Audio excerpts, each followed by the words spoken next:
அப்பா பையன் சண்டை இன்னும் தீவிரமாயிடுச்சு பாமகவில். ராமதாஸ் இன்னைக்கு வழக்கு போட்டார் பையன் மேலே.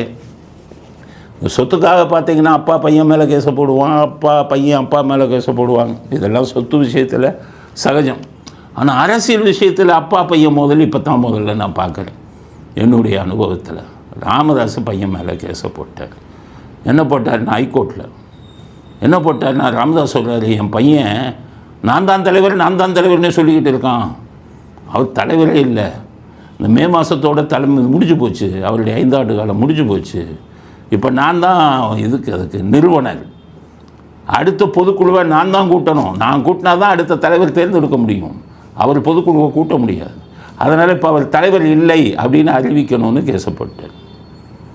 அப்போ அவரும் விடுற மாதிரி இல்லை அன்புமணி. ஏன் அன்புமணி இவ்வளவு கான்ஃபிடென்ட்டாக? அவருக்கு செல்வாக்கம் இல்லையே.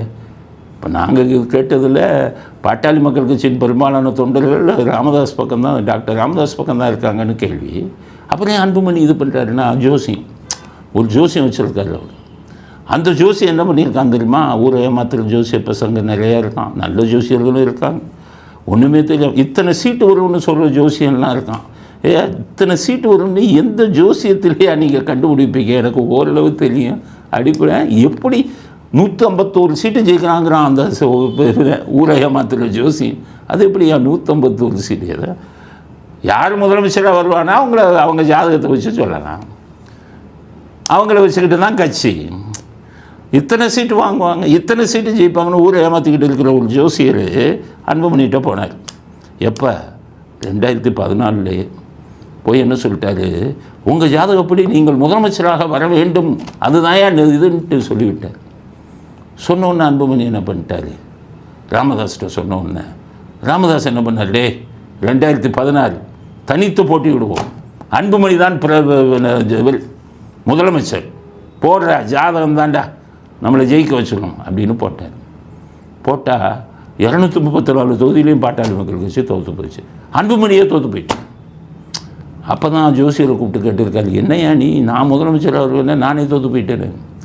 அந்த ஜோசி என்ன சொல்லியிருக்கான், படிக்குங்க கொஞ்ச நாள் வெயிட் பண்ணுங்க அப்படின்னு வெயிட் பண்ணி பார்த்தாங்க. இப்போ ஒரு ஜோசியர் வந்துக்கிட்டு போய் சொல்லியிருக்காரு, சார் நீங்கள் முதலமைச்சராக வந்துடுவீங்க.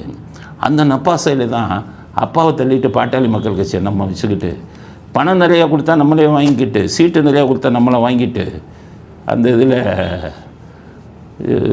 கொஞ்சம் சீட்டு அதிகம் கேட்டு ஹங் அசம்பிளி தொங்கு சட்டமன்றம் வந்தால் எனக்கு முதலமைச்சர் கொடுன்னு வாங்கிடலான்னு நம்பிக்கையோடு இருக்கார். ஆனால் நான் என்ன சொல்கிறேன், ஒரு நல்ல தலைவன் உருவாகிறாங்கன்னா கண்டுபிடிச்சிடலாம்.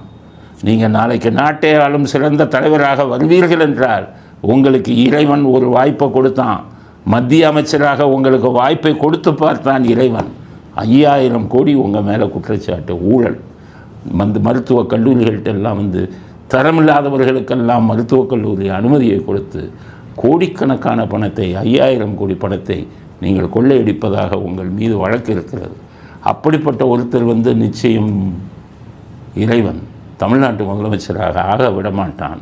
ஜோசியர்கள்லாம் தூக்கி போடுங்க. அதனால் உங்கள் முதலமைச்சராக செய்யலாம் விட்டுருங்க.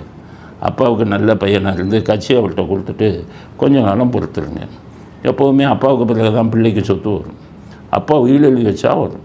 அதனால் நான் உயில் எழுதி வைக்கிற அப்பாக்களுக்கெல்லாம் நான் முதலே சொல்லிட்டேன். உயிரை எழுதி வைங்க சாகிறதுக்கு பின்னாடி. அதுவும் முதல்ல உங்கள் மனைவிக்கு எழுதி வைங்க. இல்லைன்னா உங்கள் மனைவிகளை ரோட்டில் விட்டுருவான் பசங்கள்லாம். உயிரை மனைவிக்கு எழுதுங்கள். மனைவியின் கண்ணுக்கு பிறகு பிள்ளைகளுக்கு எழுதுங்கள்.